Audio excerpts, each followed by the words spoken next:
It's not a game, it's a rich thing.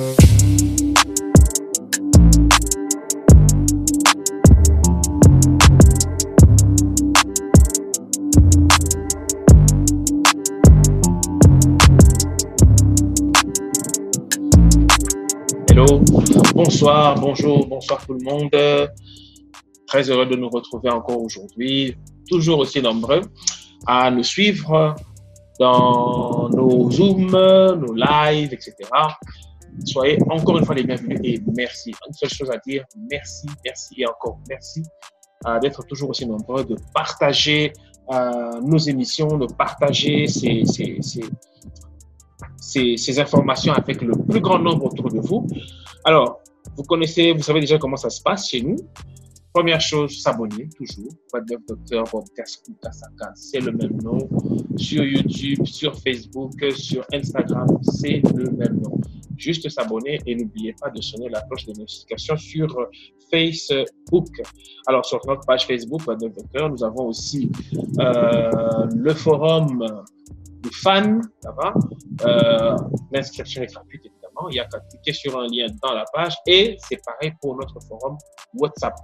Même chose. Alors, ce qu'on va faire, c'est quoi? C'est que dès que nous sommes en train de suivre notre affaire ici, eh bien, nous allons partager, tout simplement, partager. Vous savez comment on partage?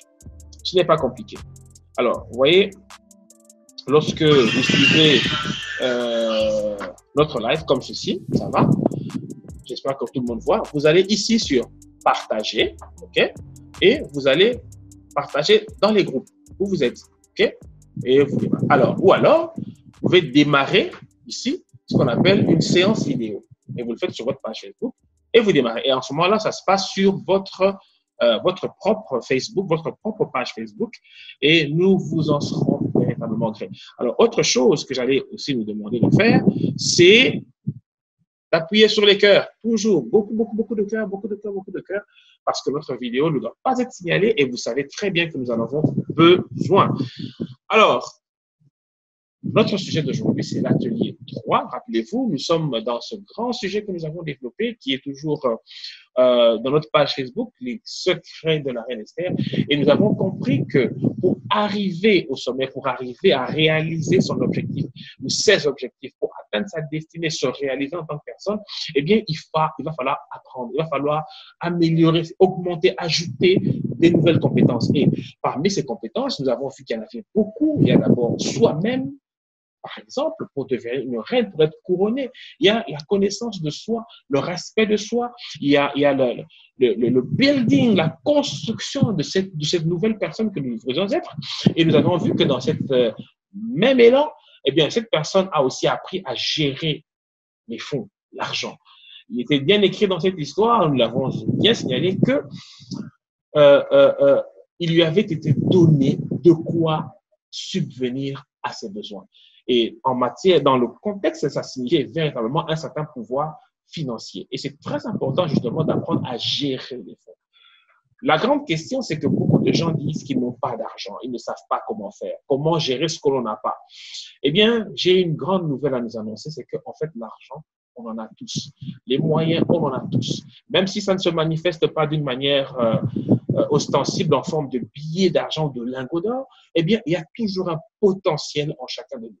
Et ce potentiel ne demande qu'une seule chose, c'est d'être révélé, d'être soigné, géré, amélioré jusqu'à ce qu'il devienne une véritable richesse. Que la richesse soit financière ou autre, ça n'en est pas moins que de la richesse. Alors, pour en parler aujourd'hui, nous avons une invitée surprise que nous avons déjà présentée, effectivement, puisque vous avez vu la nouvelle affiche que nous avons lancée depuis hier, donc un jour avant aujourd'hui, et sur le teaser vidéo que vous avez vu sur vos différents statuts, eh bien, nous l'appelons Agathe Bagoula, que j'appelle Osilange, si vous êtes congolais ou que vous êtes chez nous en Afrique, on dit Ochilange.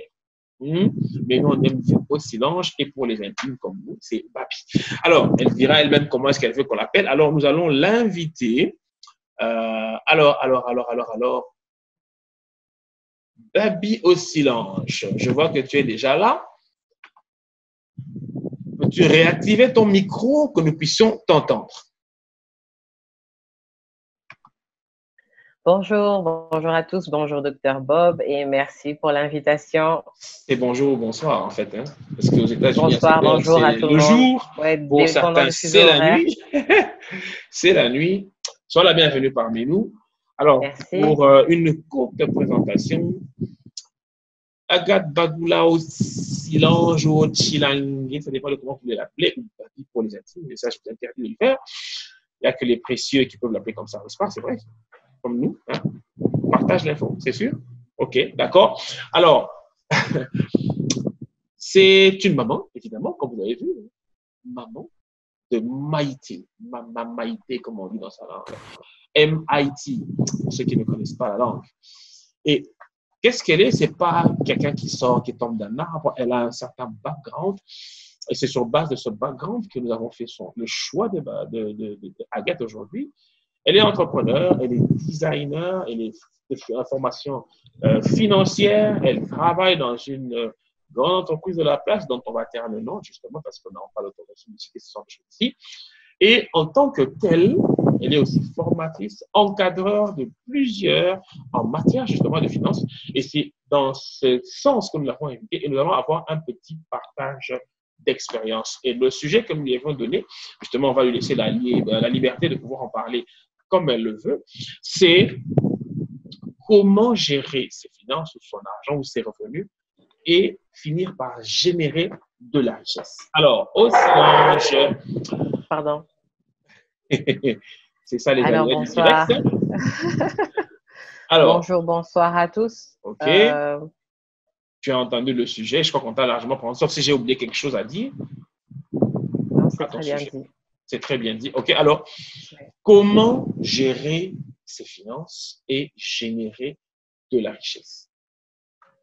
À toi l'honneur. Qu'est-ce que tu peux nous dire là-dessus? Écoutons. Merci beaucoup. Merci de m'avoir invité à participer à ton atelier. Duquel j'ai appris pas mal de choses. Donc aujourd'hui, tu m'as invité pour intervenir au sujet de la gestion des finances que j'ai simplifié en nommant bien gérer son argent. Donc l'argent, on sait tous ce que c'est et on s'est tous retrouvés au moins une fois dans notre vie avec de l'argent en main et qu'est-ce qu'on on en a fait, comment on l'a géré. J'ai préparé pour nous un petit plan, Dr Bob, dont je vais te citer les 5 petites étapes. Donc, c'est des petits titres comme ça que j'ai préparés pour nous mettre quand même dans l'ambiance de la discussion. Donc, le premier point, c'est justement le fonctionnement simple de la gestion de l'argent. Parce que plusieurs personnes se disent que voilà, pour gérer de l'argent, il faut peut-être avoir fait forcément des études de finance, il faut peut-être avoir fait de la comptabilité. Mais tu sais quoi, je crois qu'on fait tous de la comptabilité à un moment donné dans notre vie, sans peut-être s'en rendre compte. Donc, on va parler du fonctionnement simple de la gestion de l'argent. Ensuite, il y a le petit titre super amusant que j'ai prévu qui s'appelle Faucher beaucoup trop souvent. Parce que ça m'est arrivé, ça t'est peut-être arrivé aussi, ça c'est peut-être arrivé aux personnes qui nous suivent. À coup sûr. Donc, voilà, faucher beaucoup trop souvent, c'est juste pour essayer d'analyser ce genre de situation, d'essayer de voir comment est-ce que ça se produit, comment on en arrive là, pourquoi est-ce qu'on se retrouve fauché beaucoup trop souvent. Est-ce que c'est quelque chose qui est à l'intérieur de nous? Est-ce que ça part de notre éducation? Est-ce que c'est modifiable? Est-ce qu'on peut changer ça? Donc, on va en parler dans le deuxième point. Et puis, le troisième point, c'est la solution, c'est le début de la solution qui s'appelle sortir la tête de l'eau. Donc, on va énumérer comme ça quelques petites astuces pour arriver à se sortir de cet état voilà, de manque d'argent permanent. Et on va enchaîner ensuite avec le savoir gérer ce qu'on gagne parce qu'on se retrouve, comme tu as dit, à un moment donné avec de l'argent entre les mains. Mais cet argent, c'est peut-être des dons, c'est peut-être un salaire, c'est peut-être voilà, des cotisations de personnes ou bien tout simplement des libéralités de personnes. Mais qu'est-ce qu'on en fait? Savoir gérer l'argent, comme on a dit, c'est vraiment prendre l'autoroute de l'autonomie financière. On va en parler aussi. Et puis, on va clôturer avec la notion de l'épargne, parce que c'est un mot que beaucoup de gens connaissent, mais beaucoup de personnes ont des difficultés quand même à gérer leur épargne parce qu'ils ont du mal justement à comprendre d'abord c'est quoi. Donc, on va en parler rapidement et j'espère que beaucoup vont retrouver des réponses aux questions qu'ils se posent. Eh bien, ça promet d'être très intéressant. Alors, si vous pensez qu'il y en a plusieurs qui, comme nous, en ce moment, en train de suivre ensemble, peuvent bénéficier justement de ces conseils, cet échange d'expériences très important, eh bien, une seule chose à faire. Pour l'instant, maintenant, en live, une seule chose. Un, commencez par mettre des cœurs. Plein de cœurs, là, ouais. Appuyez plein de cœurs là-bas et partagez. Là, vous appuyez juste là, partagez. Et soit vous organisez une séance vidéo avec vos proches sur votre page Facebook, ou alors vous partagez là, vous appuyez là et vous partagez dans les différents groupes dans lesquels vous vous retrouvez. Vous voyez, vous cliquez partager, partager, partager, partager et c'est fait. Alors, je signale aussi que voilà, n'oubliez pas de vous abonner, surtout parce que vous savez, c'est une longue série. Ce n'est que le début. On est vraiment qu'au début. Et on va faire une longue série de plusieurs trucs. Et ça, c'est la première partie. Alors, pourquoi première partie? Parce que nous avons le droit de poser des questions. Nous avons le droit de faire des ajouts, des commentaires. Je l'espère constructifs, parce que je sais qu'ici ne viennent que les gens qui ont envie de s'instruire, des gens qui ont envie d'apporter leur pierre à l'édifice. Si vous êtes du genre aigri, grincheux, cet endroit n'est pas pour vous. Laissez-nous tranquilles, travailler en paix. Et donc, partagez, abonnez-vous, cliquez les notes, etc. et participez. Et donc, si on n'a pas le temps de répondre à toutes les questions aujourd'hui, eh bien, ça sera l'objet de la seconde partie. Évidemment, nous allons commencer la seconde partie avec la réponse à vos questions et on va continuer sur ce dont on n'aura pas parlé aujourd'hui. Alors, commençons par le commencement. Aussi large. What do you have prepared for us? Votre anglais, il est horrible, mais ça marche. Qu'as-tu préparé pour nous aujourd'hui? Ah, OK. Qu'est-ce que tu as préparé? Donc, le premier point. Voilà. OK, le premier point, c'est vraiment, comme j'avais dit, ça s'appelle le fonctionnement simple de la gestion de l'argent. Pourquoi j'ai appelé ça comme ça? C'est pour qu'en fait, on ne puisse plus oublier, que ça reste bien dans notre tête. Parce que quand on a clairement dans sa tête le fonctionnement de l'argent, le mécanisme de comment ça marche en fait l'argent, je pense que ça va impacter sur nos moindres faits et gestes en matière d'argent, en matière de gestion d'argent. Yeah. Donc, pour ce qui est de la gestion de l'argent, si on devait me poser la question de savoir c'est quoi gérer de l'argent, je vais pas aller dans les définitions, je vais pas commencer un cours de finance ici. Mais pour qu'on n'oublie plus, justement, je crois que gérer, c'est tout simplement décider. Gérer, pour moi, c'est vraiment prendre une décision. Alors, on prend une décision à propos de l'argent. Donc, prendre une décision. Je note, hein? OK. Il n'y a pas de souci. Faites pareil chez vous. Hein? Pour une fois, on va vous dire, faites ça chez vous. Donc, gérer, c'est décider.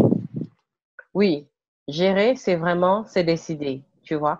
Alors, quand tu entends gestion de l'argent, dis-toi qu'il s'agit d'une décision financière, une décision que tu dois prendre à propos de l'argent. Et cette décision-là, elle va avoir un impact sur un futur lointain ou proche. Mais cette décision, tu la prends sur les informations, sur base des informations que tu as dans le présent, donc aujourd'hui ou tout de suite, mais elle va avoir un impact sur un futur présent ou proche.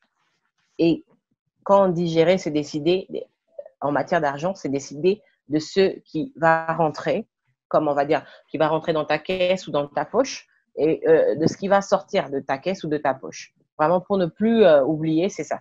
Gérer, c'est vraiment prendre la décision en matière d'argent de ce qui va rentrer dans ta poche dans un présent ou dans un futur, ou de ce qui va sortir de ta poche dans un présent ou dans un futur. Donc, si tu as un billet dans ta poche, Dr Bob, je ne sais pas, 500 francs congolais, parce qu'on va parler des francs. Ah, il faut que je le sorte? Oui. Okay. Non, pas forcément. Si tu as un billet de 500 francs congolais, il faut seulement te poser la question. Mais vas-y. Mais tu l'as? Ah, mais tu es plus riche que moi alors. De 500 francs seulement, parce que j'ai un billet de 1000. Mais c'est énorme, c'est énorme, 500 francs. Et j'en profite pour vous dire qu'en matière d'argent, chaque billet a de la valeur. Il ne faut pas dire quand tu as 100 francs dans la main, tu dois être conscient que tu as quelque chose. Ce n'est pas 0 francs, c'est 100 francs. Donc, tu peux acheter quelque chose avec. Et la valeur de l'argent commence vraiment par cette prise de conscience de la valeur du moindre billet qu'on a en main. Donc, comme je disais, si tu as 500 francs dans ta poche, ben, tu n'es pas pauvre en fait, tu as quelque chose dans ta poche. Mais alors, la question que tu dois te poser, le 500 francs que j'ai dans ma poche, si je dois prendre une décision par rapport à ça, ce sera quoi? De sortir cet argent de ma poche pour acheter du pain, pour acheter des unités, pour acheter des mégas, ou bien je le rentre dans ma poche, il va rester là jusqu'au prochain besoin. Tu vas l'utiliser aujourd'hui ou tu vas l'utiliser demain ou tu ne vas pas l'utiliser. Ou alors avec ce 500 francs, tu vas acheter, je ne sais pas, une banane que tu vas revendre pour gagner un autre 500 francs. Tu vois comment ça marche l'argent? C'est que tu prends des décisions de ce qui entre et de ce qui sort dans un futur proche ou lointain. Mais la décision, tu la prends sur l'information que tu as aujourd'hui, sur ce que tu as entre les mains maintenant. Donc vraiment, pour ne plus oublier le fonctionnement de l'argent, de la gestion de l'argent, c'est vraiment ça. La prise de décision de ce que vous avez comme argent, sur ce que vous allez en faire. S'il va sortir de votre poche ou s'il va rentrer dans votre poche, s'il va rentrer tout seul dans votre poche ou bien s'il va en ramener une autre dans votre poche. Donc voilà pour notre premier point. OK. J'espère que tout le monde note parce que ça en vaut la peine. L'argent, on sait maintenant comment ça fonctionne. Ça doit rentrer, ça doit sortir. Et le mieux, c'est que quand ça sort, c'est mieux que ça revienne et pas toujours seul, si j'ai bien compris. C'est bien ça? C'est excellent. On apprend beaucoup sur l'argent. En d'autres termes, gérer, c'est décider. Décider sur ce qu'on va faire de l'argent, qu'il soit dans nos poches ou hors de nos poches, qu'il sorte ou qu'il rentre. C'est un petit peu ça. C'est toujours mieux, si j'ai bien compris, que quand il rentre, il faudrait même qu'il ne rentre pas seul. C'est toujours bien quand l'argent qui est sorti revient avec ses compagnons. Les compagnons, Franklin ou Capi, comme ça, par centaines. C'est toujours mieux. Alors, mais il y a un fait aussi large. On est souvent fauché. On a les poches vides. Je crois que j'anticipe un peu sur un de tes points. Faucher tout le temps. C'est quoi? C'est ça? C'est faucher trop souvent. Faucher beaucoup trop souvent. Oui. Faucher beaucoup trop souvent. Et c'est vraiment beaucoup trop souvent qu'on est fauché. On a envie de faire ceci, mais on ne peut pas, etc. Alors, je sais pas, éclaire un peu nos lanternes. Qu'est-ce qu'on doit savoir? Pourquoi? Comment? Quand? Enfin bref, à toi. Merci. Donc oui, comme on l'avait dit, c'est le point suivant. Pourquoi est-ce qu'on se retrouve beaucoup trop souvent les poches vides? Cette question, elle s'adresse beaucoup plus à des personnes qui travaillent, qui ont des rémunérations. Et elle s'adresse aussi à des personnes qui ont des tuteurs, enfin, qui sont pris à charge par d'autres personnes, donc qui reçoivent quotidiennement, régulièrement, de l'argent, mais qui se retrouvent 2-3 jours après à en redemander parce qu'elles ont tout fini en fait. Donc, si vous vous êtes retrouvé trop souvent à dire la phrase « j'ai pas d'argent, je n'ai plus d'argent, j'ai jamais d'argent, j'ai besoin d'argent », c'est que vous êtes dans le cas des fauchés beaucoup trop souvent. Et si vous le remarquez bien, les personnes qui vous disent, enfin, à qui vous dites ça, ont parfois l'air agacées quand vous revenez vers elles pour demander un soutien financier. Donc, après, à un moment donné, il faut se reposer la question. Alors, si vous êtes beaucoup ou trop souvent fauché, le problème peut venir de plusieurs sources, en fait. Et ça peut commencer d'abord par notre personnalité. Donc, faut déjà analyser sa personnalité, savoir si on a des éléments qui peuvent nous permettre d'éviter ce genre de situation, comme par exemple l'autodiscipline. Est-ce que vous êtes quelqu'un d'assez discipliné pour vous dire stop quand vous avez besoin d'effectuer un achat qui n'est peut-être pas très important? Est-ce que vous savez vous fixer des limites à vous-même? Puis, à l'estime de soi. Est-ce que vous êtes quelqu'un de complexé? Le complexe, il peut être d'infériorité ou de supériorité, mais le complexe, il reste quelque chose de négatif parce que ça nous fait faire des choses qui peuvent nous pousser justement à nous retrouver fauchés parce que pour impressionner quelqu'un, on a dû dépenser plus que d'habitude ou alors, voilà, on s'est senti tellement inférieur qu'on a dû dépenser quand même. Bref, on ne s'accepte pas soi-même. Du coup, notre rapport avec l'argent, il est pas productif justement à cause de ce que nous pensons de nous-mêmes. Il y a aussi le problème d'équilibre spirituel et émotionnel. La plupart du temps, on fait de grosses dépenses parce que on est déséquilibré émotionnellement. Moi, je connais des personnes qui, quand elles sont tristes, se consolent en allant faire des achats. Donc, il y a aussi des personnes qui ne savent pas très bien ce qui leur arrive parce qu'elles ne sont jamais en contact avec leur créateur pour avoir un peu l'information de ce qui leur arrive. Donc, elles se retrouvent comme ça avec des émotions chamboulées ou bien un mal-être qui fait que, bon, on a envie de se consoler, alors on va consommer de l'argent en s'offrant, par exemple, de la boisson, en s'offrant des vêtements, des choses peut-être hors de prix, en s'endettant, tout simplement parce qu'on a envie de combler un vide. Alors qu'il y a plusieurs solutions pour remédier à ça. Mais quand on est déséquilibré spirituellement et émotionnellement, ce sont des choses qui arrivent souvent. Et après, il y a la question des objectifs aussi. Une personne qui n'a pas des objectifs clairement définis n'aura pas un très bon rapport à l'argent. Parce que quand on a des objectifs, on sait que, voilà, je dois faire ceci, je dois faire cela dans X temps. Ça veut dire que l'argent que j'ai sur moi, je ne dois pas l'utiliser tout de suite parce que ça va servir à atteindre un objectif bien déterminé. Donc, des objectifs, il faut toujours en avoir à court terme, à long terme, à moyen terme. Peu importe, il faut en avoir et surtout, il faut les noter. Et puis, il y a aussi la question des influenceurs. Les influenceurs, c'est tout ce qui a un impact sur notre manière de prendre des décisions dans la vie. Ça peut venir de notre entourage, donc notre famille, nos amis, nos fréquentations au travail. Ça peut venir de notre environnement, notre milieu de vie. Moi, je connais des personnes parce qu'elles se sont installées à côté d'hommes d'affaires, ont décidé de se lancer dans les affaires. À force de voir des camions aller et venir avec de la marchandise, elles se sont dit, ah tiens, je vais commencer par une cabine téléphonique parce que moi aussi, je me sens d'appoint de commencer à faire comme eux. Donc, les personnes qui nous entourent, notre environnement peut nous donner envie de changer notre rapport avec l'argent. Et il y a enfin les médias. Les médias ont réussi à augmenter le taux de consommation des consommateurs, pardonnez-moi la tautologie, parce qu'il y a la publicité, il y a vraiment, il y a les réseaux sociaux, voilà. Il y a toutes sortes de choses, de produits et de services qu'on nous propose sur tout type de médias et ça a un impact fort sur notre subconscient, parfois sans qu'on ne s'en rende compte.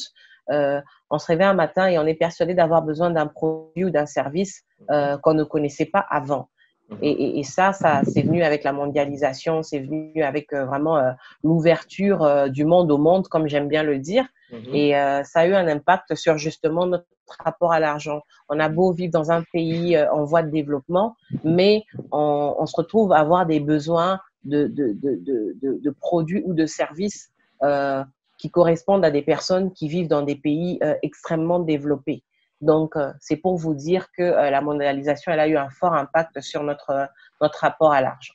Donc, si vous êtes fauché beaucoup trop souvent, pensez à tous ces points et essayez de voir si vous ne vous retrouvez pas, comment on va dire, cerné dans un de ces trous que j'ai cités ici. Eh bien, ça c'est… Alors, laisse-moi récapituler un petit peu, ça va, pour ceux qui nous prennent en cours. Alors, trop souvent fauché, pourquoi? 3 raisons importantes, ou 4, je ne sais pas, on va voir. La première, c'est une question de personnalité, si j'ai bien compris. C'est-à-dire que soit on a un problème d'autodiscipline, on n'est pas discipliné. On ne sait pas se dire non ou oui ou quand est-ce qu'il faut faire telle dépense ou pas. Deuxième, c'est un problème d'équilibre émotionnel et spirituel, n'est-ce pas? Troisième, c'est un problème d'estime de soi. C'est-à-dire que par rapport à nos complexes, on a tendance à exécuter des dépenses tout à fait non éligibles parce qu'on a envie de plaire, parce qu'on a envie de se comparer, etc., etc.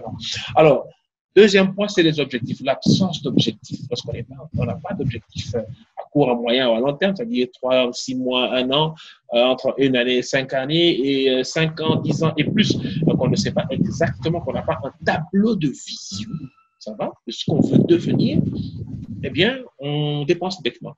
Alors, et troisièmement, c'est qui est-ce qui nous influence? Il y a toutes sortes d'influenceurs, les individus, les médias, etc. Et ce sont ces gens qui formatent un petit peu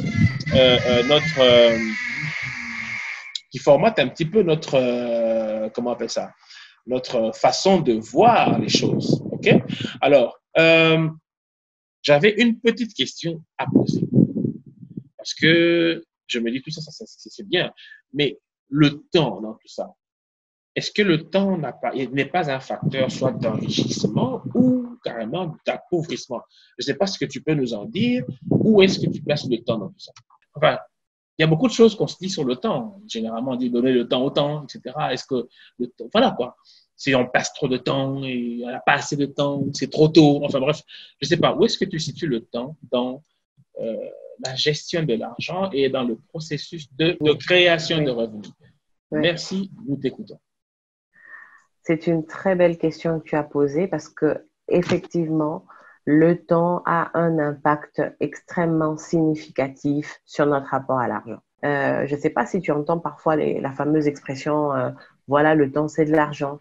Eh bien, c'est pas seulement une expression pour remplir les dictionnaires de belles citations. Non, non, non, mais c'est réel parce qu'en fait, chaque fois que nous perdons du temps, nous perdons en quelque sorte de l'argent. Donc, si je peux illustrer ça, je te dirais que voilà, si tu passes trop de temps si tu passes trop de temps devant la télé, par exemple, eh ben, tu es en train de perdre une occasion de faire une formation gratuite, par exemple, qui pourrait améliorer une aptitude, qui pourrait, elle, te conduire à avoir plus d'argent que tu n'en avais hier. Donc, voilà quoi. Si tu passes du temps avec des mauvaises personnes, loin de chez toi, tu peux facilement te retrouver dans une situation où tu vas dépenser de l'argent, par exemple. Il peut s'en suivre, par exemple, une bagarre où tu étais, et puis une arrestation, et puis voilà, il faut sortir de là, et puis tu as payé des sous.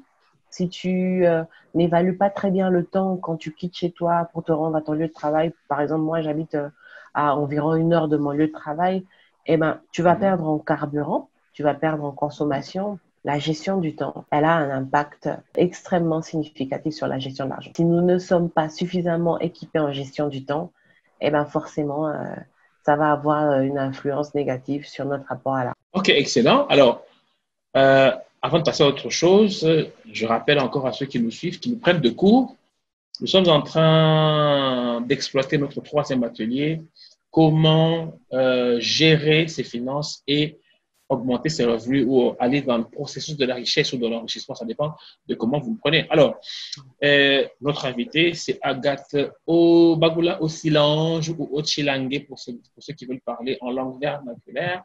Alors, avant qu'on puisse continuer d'aller plus loin, si vous avez estimé que c'est intéressant, s'il vous plaît, n'oubliez pas, des cœurs, des cœurs, des cœurs, voilà, vous nous voyez là, on a des cœurs et des cœurs et des cœurs et des cœurs, voilà, et de partager, là, partager, oui, et vous avez tous les groupes dans lesquels vous êtes, vous cliquez, et ensuite, qu'est-ce que vous faites? Vous pouvez aussi, comment dire, organiser votre propre séance vidéo en cliquant là, et ça passe sur votre propre page Facebook. Alors, pour ceux qui ne sont pas encore abonnés, What Does Dr. Bob Cascou, c'est sur Facebook, YouTube et Instagram, c'est le même nom. Alors, on a appris beaucoup jusque-là. On sait comment on s'en sort. On sait comment on perd, surtout, je veux dire, de l'argent. Mais comment est-ce qu'on s'en sort? C'est la bonne question.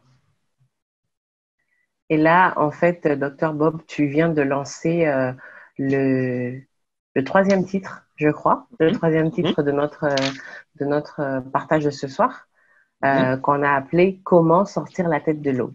Ça signifie tout simplement comment se dégager de ce type de situation, comment sortir de ce type de situation, comment changer ces mauvaises habitudes qui nous font perdre de l'argent. Donc, ça commence évidemment par une prise de conscience, tu vois. Il faut être conscient de ce qui t'arrive. Il faut arriver à se dire que ce que j'ai comme comportement n'est pas normal. Ça commence vraiment par un ras-le-bol intérieur qui te fait prendre conscience que voilà, il faut que ça change. Une fois qu'on a pris conscience, on commence tout simplement par identifier ses faiblesses.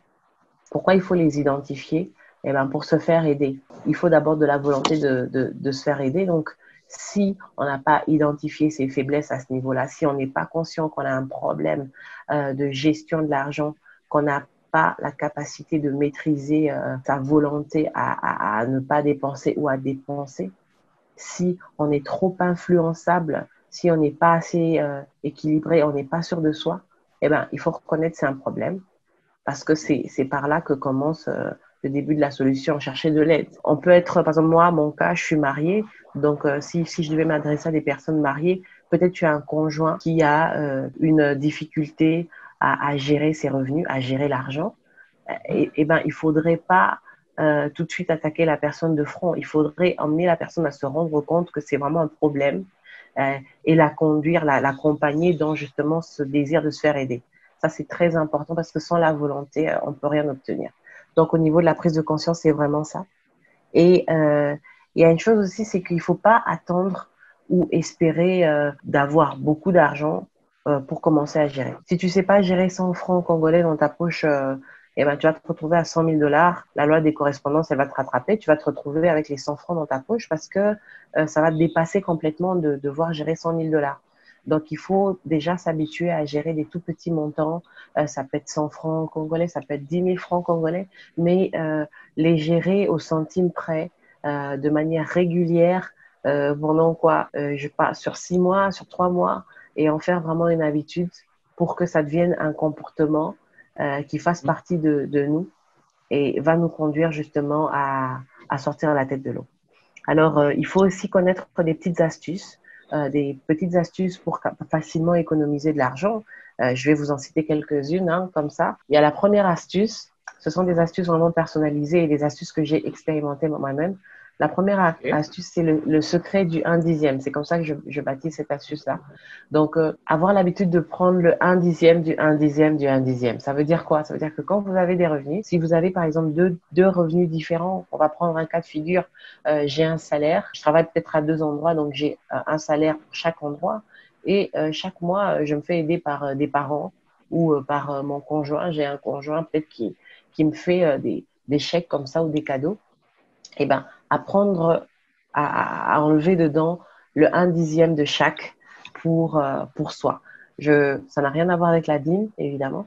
Il y a des personnes qui sont croyantes, peut-être comme moi, qui décident d'enlever quelque chose pour contribuer à l'œuvre de Dieu. Et ça, c'est très louable, je respecte beaucoup. Mais je parle vraiment, après ça, apprendre à enlever le 1/10 dans chacun de ses revenus. Moi, je fais ça souvent et ça marche bien. Mon conjoint peut me remettre des sous, peut-être pour moi, peut-être pour faire des courses de la maison, mais j'enlève toujours le 1/10 et je les mets dans une caisse à part parce que je me dis que ça peut servir plus tard. Ça, c'est la première petite astuce. Il y a l'autre astuce, c'est la division par deux. Chaque fois que vous êtes amené à faire une dépense, c'est toujours intéressant de diviser le montant par deux. Ça se fait évidemment après avoir enlevé toutes les charges de ses revenus. Vous avez enlevé les charges de loyer, si vous payez un loyer, toutes les autres charges qui s'accompagnent, voilà, toutes les factures. Et puis, il vous reste, comme on appelle ça, le reste à vivre, en fait. C'est mon mari qui appelle ça comme ça. Donc, quand vous avez bien déterminé votre reste à vivre, eh ben, vous le divisez par deux et vous apprenez à utiliser la moitié de tout ce qui vous revient à vous. Donc, si vous recevez, par exemple, 50 $ d'un ami parce que c'est votre anniversaire, eh ben, apprenez à le diviser par deux. Si vous ne savez pas tout de suite ce que vous allez en faire, eh ben, vous mettez de côté. Donc, ce sont des petites astuces comme ça qui marchent bien. Dedans encore? Non, c'est une autre méthode. C'est une autre méthode. Okay. Ah, c'est une autre méthode. Ouais, c'est une autre astuce. 1/10, moins, moitié, et puis… Voilà. Non. C'est vraiment une autre méthode du même montant. Donc, il y a la méthode du 1/10. Oui, pour les personnes pour qui enlever la moitié, c'est vraiment beaucoup leur demander. Et puis, il y a des personnes qui sont suffisamment à l'aise pour se dire cet argent-là, je ne m'attendais pas à le recevoir, donc je vais utiliser seulement la moitié et l'autre moitié, je vais me donner le temps de réfléchir à ça. Il y a aussi apprendre à faire la différence entre ce qui est urgent et ce qui est important. C'est très astucieux voilà, c'est vraiment faire la part des choses. Qu'est-ce qui est urgent et qu'est-ce qui est important.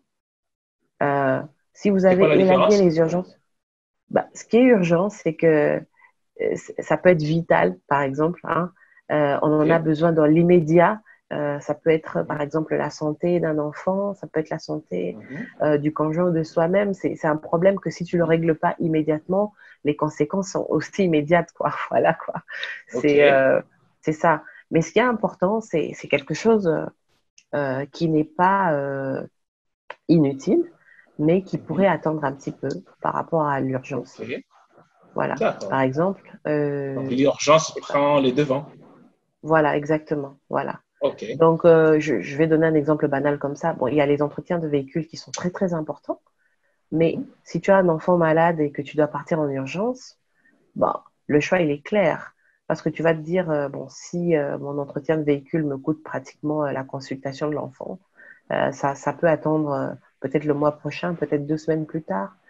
C'est un peu comme ça que… Et ça s'évalue au cas par cas, hein. Ça s'évalue Ok. vraiment au cas par cas. Donc, il n'y a pas comme ça un tableau détaillé de choses urgentes et de choses importantes. Ça D'accord. s'évalue vraiment au cas par cas. Ok. Tu peux penser qu'une chose est urgente et puis ton conjoint ou si tu habites avec un membre de famille te fait remarquer qu'il y a plus urgent que ça. Donc, il faut vraiment classifier qu'est-ce qu'il faut résoudre dans l'immédiat et commencer par là. Donc, Ok. voilà. Il y a encore une autre astuce, je les prends vraiment au hasard. Ne pas sortir avec beaucoup d'argent sur soi. Éviter de sortir avec une carte de retrait, comme ici à Kinshasa, on a des cartes pour les comptes épargne et on a les cartes pour les comptes courants. Donc, je crois que les cartes pour les comptes épargne ne nous permettent pas de retirer de l'argent quand on veut, comme on veut. Mhm. Donc, si vous avez de l'argent sur votre compte courant et que c'est sur une carte, il faut éviter de sortir avec parce que la tentation, elle est là. Donc, vous pouvez Ok. vous retrouver, si vous êtes acheteur compulsif devant, je sais pas moi, un article qui vous tient, qui arrive à captiver votre attention. Et là, tout de Bon, suite, Billy Rouge, par exemple. Ouais. et là, ça sonne dans votre poche que oui, il y a la carte. Mhm. Donc, facilement, vous allez dépenser. Donc, c'est important de sortir avec ce que vous avez prévu de dépenser sur la journée. Voilà pourquoi il faut toujours tout budgétiser. J'ai besoin de Ok. combien pour ma journée d'aujourd'hui? C'est une Mhm. question qu'il faut apprendre à se poser le matin. Et dedans, il y a évidemment des accès aux frais d'urgence, tout ce que vous voulez. Mais c'est important de se dire, j'ai besoin de combien pour fonctionner sur la journée d'aujourd'hui? Est-ce Ok. que je vais sortir en voiture? Ça veut dire que voilà, mes frais de carburant vont me prendre autant d'argent. Est-ce que j'aurai besoin de manger? Est-ce qu'il faut que je mange dehors ou bien je peux attendre d'être rentré chez moi? Mhm. Donc, vraiment bien évaluer ça avant de sortir, ça va vous permettre de laisser, de ne pas sortir avec trop d'argent. Et Mhm. si vous avez consommé tout, vous n'aurez pas consommé la totalité en fait. Voilà, qu'est-ce que j'allais encore ajouter sur la petite liste? Euh, Apprendre à comparer les prix. Voilà, nous les femmes, on fait beaucoup de Ah courses. On oui, fait beaucoup de généreusement, c'est courses. vraiment féminin ça, parce que les hommes, c'est après un ou deux poulets, ils sont tous pareils. Donc, Voilà.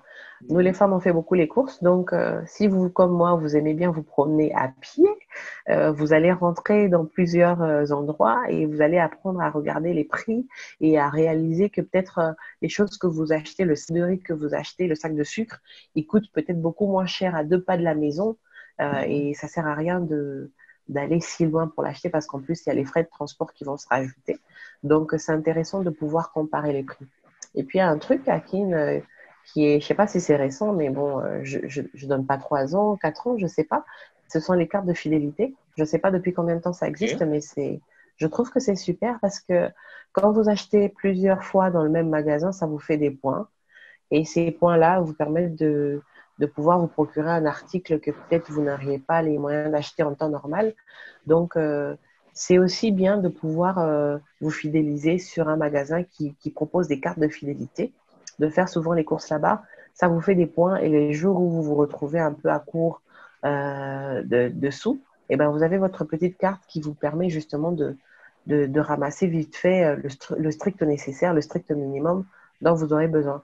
Moi, par exemple, j'ai un bébé à la maison. Enfin, ma fille, elle est quand même déjà assez grande. Mais voilà, avec les cartes de fidélité, je me suis retrouvée comme ça à plusieurs reprises à ne pas payer des couches en argent comptant. Parce que Mhm. j'ai emmagasiné des points et voilà, ça fait des petites économies. Comme je dis souvent, ça fait sourire le porte-monnaie, ça le fait respirer. Et Ok. donc, voilà. Avoir un ou plusieurs comptes épargne, c'est important aussi pour Ok. dispatcher. C'est un peu comme le système des enveloppes, quoi.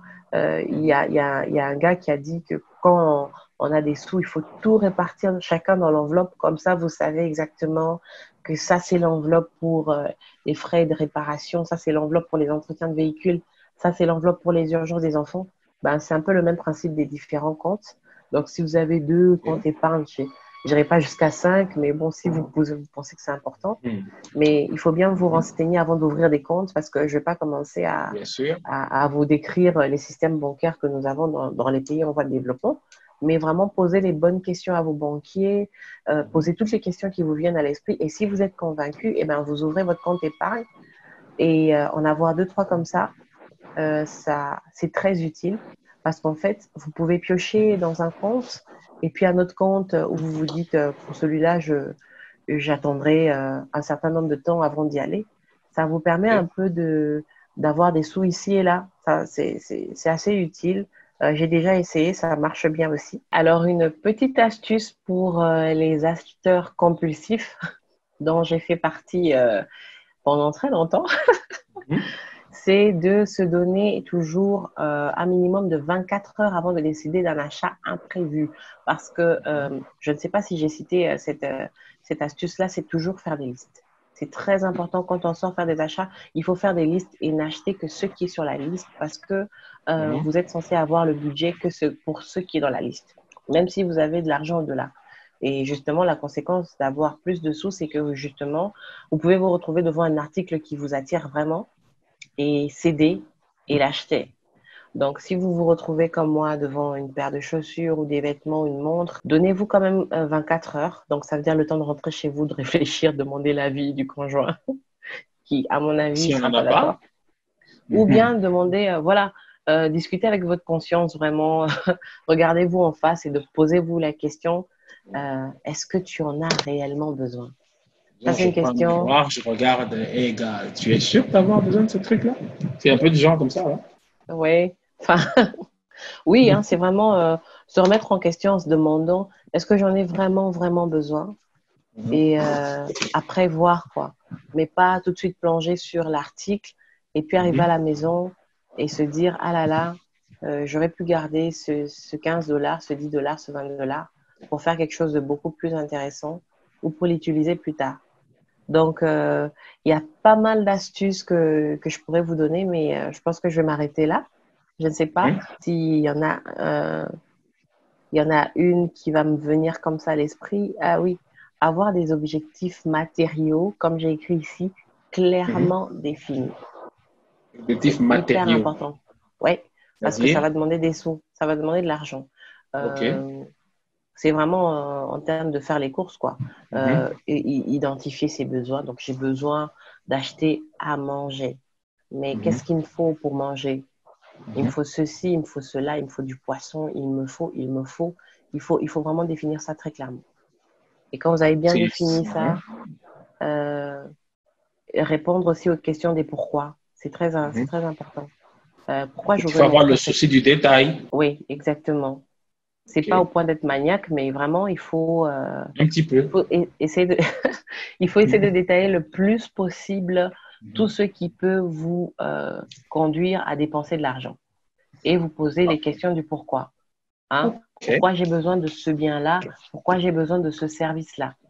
Est-ce qu'il n'y a pas quelque chose qui va me coûter moins cher, qui peut satisfaire ce besoin beaucoup mieux, par exemple? Donc, ce sont des questions qu'il faut avoir l'habitude de se poser. Et pour ça, justement, il faut être quelqu'un d'assez... il faut rester concentré, quoi. Et justement, pour revenir à un point que j'ai soulevé avant, c'est les influenceurs. Si vous êtes tout le temps sur les médias, si vous êtes tout le temps distrait avec la technologie, les médias, eh ben, vous n'avez pas vraiment le temps de penser, de vous retrouver avec votre conscience et, euh, et du coup, vous agissez un peu comme un automate. Hein. Tout le monde va à gauche, et ben, je vais à gauche aussi, tout le monde achète cela. Je ne me pose pas la question si moi vraiment j'en ai besoin, si ça va m'être utile. Euh, je fonce, je fais l'achat et puis ce sera un bien ou un service qui finalement ne sera pas si utile que ça. Donc voilà, ce sont des petites astuces comme ça que j'ai rassemblées de part et d'autre. Et je ne sais Ok. pas si le docteur Bob, lui, a sa petite astuce à lui pour essayer de gérer, par exemple, des achats compulsifs ou Achat économiser. C'est compulsif. quoi ta technique à toi? C'est quoi Achat ta technique? compulsif, achat compulsif. Déjà, je ne suis pas genre acheteur ou dépenseur compulsif ou acheteur compulsif. J'achète très peu, ça, c'est clair. Ma méthode à moi, c'est voilà, quand je fais la différence entre les envies et les besoins, tout simplement. OK. C'est-à-dire que pour moi, Mhm. ce dont on a besoin, c'est Oui. quelque chose qui, si on ne le satisfait pas, eh ben, le pronostic vital est en danger. C'est-à-dire, par exemple, manger, boire ou dormir. c'est des besoins. Se soigner. Ces besoins, là, il y a un problème. Mais les envies, c'est des trucs qui, si je ne les satisfais pas, je reste en vie. Je reste en vie, comme manger un bonbon, aller boire un verre au coin, des trucs comme ça. Ben, c'est des trucs dont je peux me passer parce que c'est des dépenses inutiles, finalement. C'est quelque chose qui n'est pas vital pour moi. Et donc, ça, c'est une astuce que moi, j'applique, par exemple, faire la différence entre les envies et les besoins. Et donc, je profite des instants pour l'occasion, enfin, de l'occasion pour dire à tous ceux qui me suivent que si vous avez des questions, des ajouts, etc., besoin d'éclaircissement, eh bien, c'est très simple. Alors, ma gestion à moi, enfin, mon astuce à moi de gestion, du temps, pardon, de l'argent. Enfin, de l'argent, oui. C'est que, bon, déjà, je ne suis pas un acheteur compulsif, déjà. Mais moi, j'ai une petite astuce personnelle. C'est-à-dire que je fais juste la différence entre les envies et les besoins. Qu'est-ce que je vais dire par là? Les envies, c'est des choses, des trucs dont, si on ne les satisfait pas, eh bien, le pronostic vital peut être en jeu. Du genre, manger, dormir. On ne mange pas, on risque de mourir. On ne boit pas, c'est dangereux. Vous comprenez? Donc, la vie est en jeu. Et ça, c'est quelque chose pour lequel je dois mettre les moyens, par exemple. Évidemment, pas des moyens colossaux, mais mettre l'essentiel. Mais les envies, c'est plutôt des trucs que si on ne les satisfait pas, eh bien, on ne risque pas grand-chose. Du genre, s'acheter un bonbon ou aller prendre un verre au coin. Voilà, quoi, faire un tour en calèche en plein Kinshasa. Bon, voilà, c'est le genre de trucs. C'est des petits rêves, c'est vrai, ça peut arriver, mais j'arrive à faire la différence entre ce qui est essentiel et ce qui ne l'est pas, hein, et qui serait vital ou non. Alors, voilà, quoi, c'est ça mon astuce. Super astuce. J'aime beaucoup. Je vais la garder pour moi en plus. C'est bien que tu aies parlé. J'ai beaucoup aimé quand tu as parlé de boire le verre au coin parce qu'en fait, je voulais rebondir sur une astuce que peut-être j'ai pas citée. Ça concernait le fait d'avoir une wish list. Wish en anglais, ça signifie en français, pardon, c'est un mot anglais. En français, ça signifie souhait. Donc, une liste à souhait, en fait, c'est une liste de choses que tu aimerais bien avoir. Hein? Des choses que tu aimerais bien t'offrir. Ça peut être des biens, ça peut être des services que tu aimerais bien t'offrir. Je sais pas moi, 1 heure dans la salle de sport que tu aimes bien, ou je sais pas, un nouveau véhicule. Vraiment une liste, mais où tu es sincère avec toi-même sur des choses dont tu as envie. Et prévoir quand même un budget pour ça. Un budget réaliste, hein?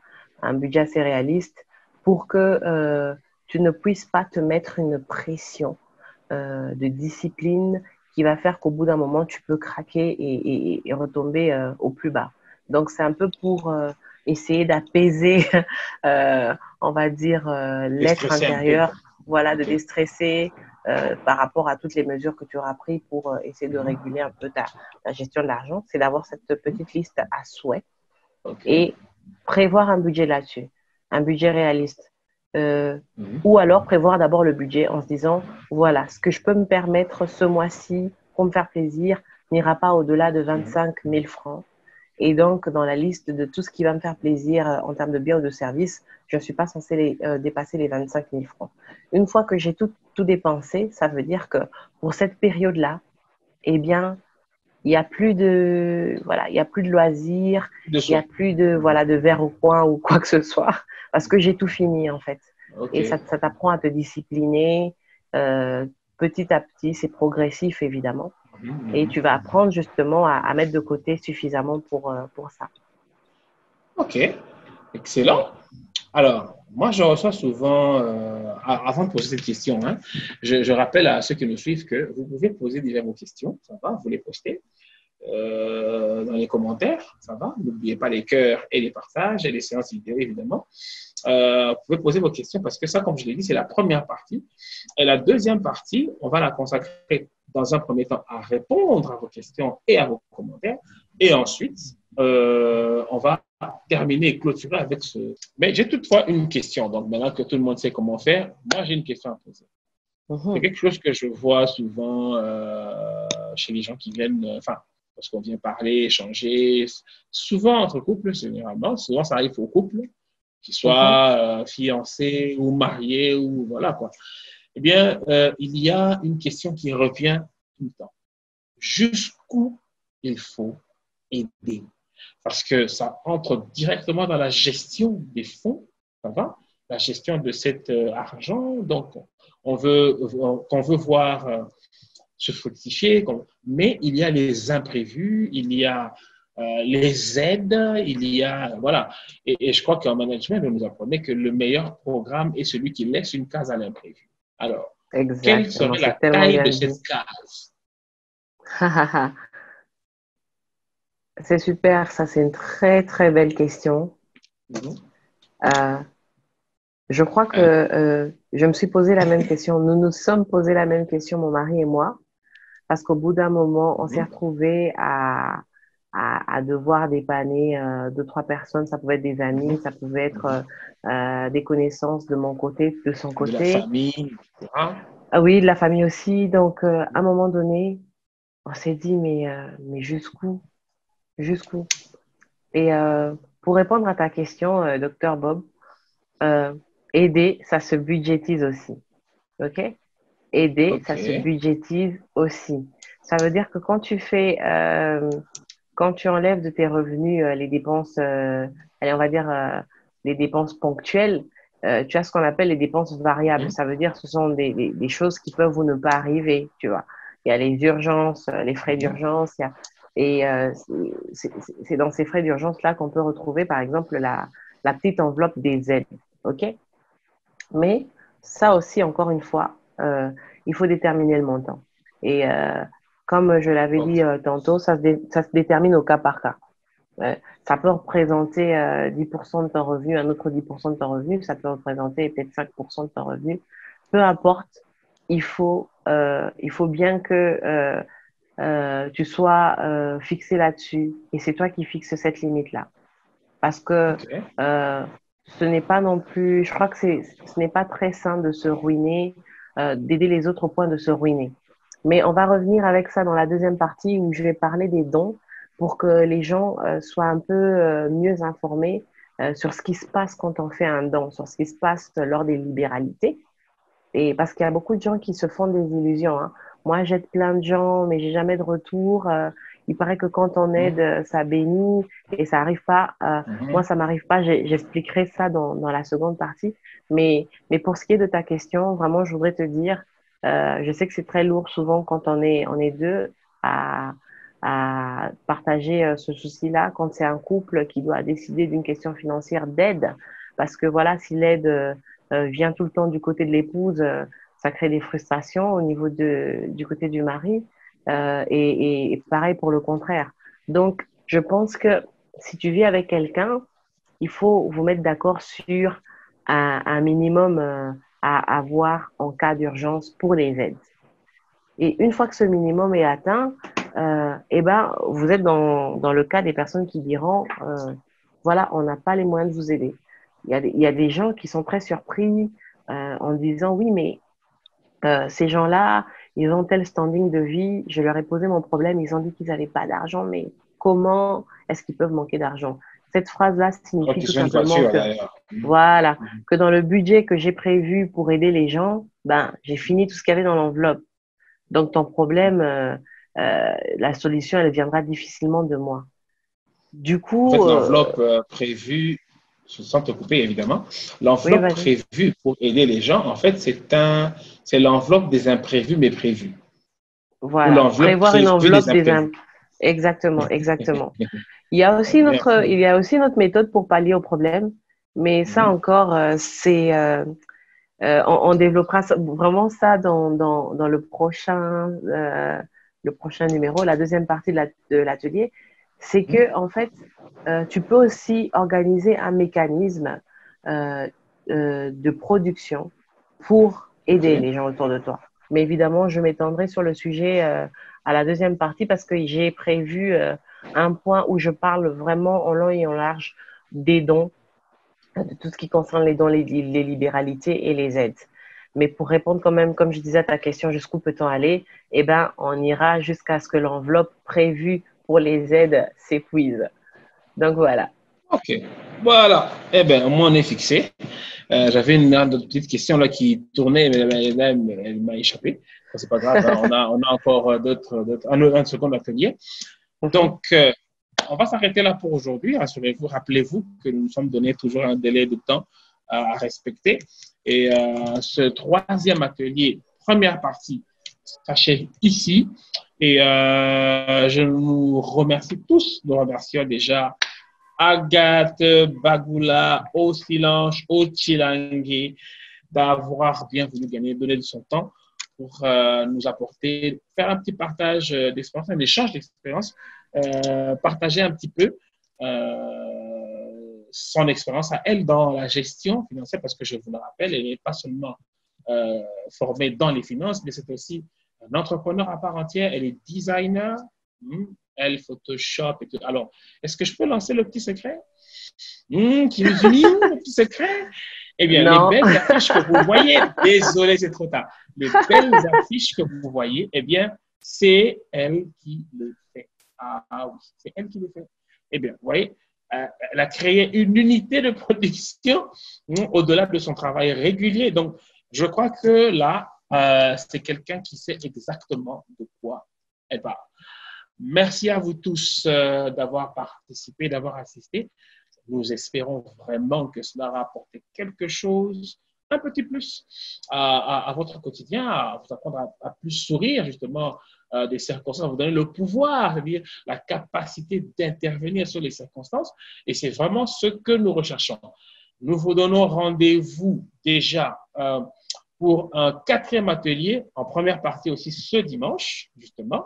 Et rappelez-vous, c'est dans la base des soins corporels, nous allons maintenant passer à un niveau supérieur, c'est des soins pour une beauté parfaite, des soins de perfection, des soins de beauté de perfection. Là aussi, nous aurons une spécialiste dans le domaine, c'est vraiment un mois féminin aujourd'hui. Je suis le seul homme de la basse-cour, hein, donc aujourd'hui, je me fais entourer, alors ne ratez pas ce dimanche à 20h. Si vous ne savez pas quand ou vous avez oublié, une seule astuce très facile, abonnez-vous. Cliquez sur s'abonner sur notre page Facebook, YouTube et Instagram.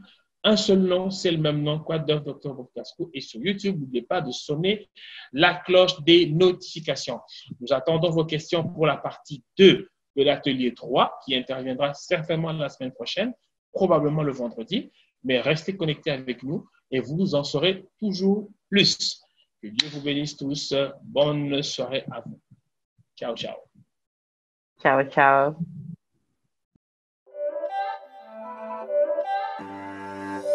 It's not a game, it's a rich thing.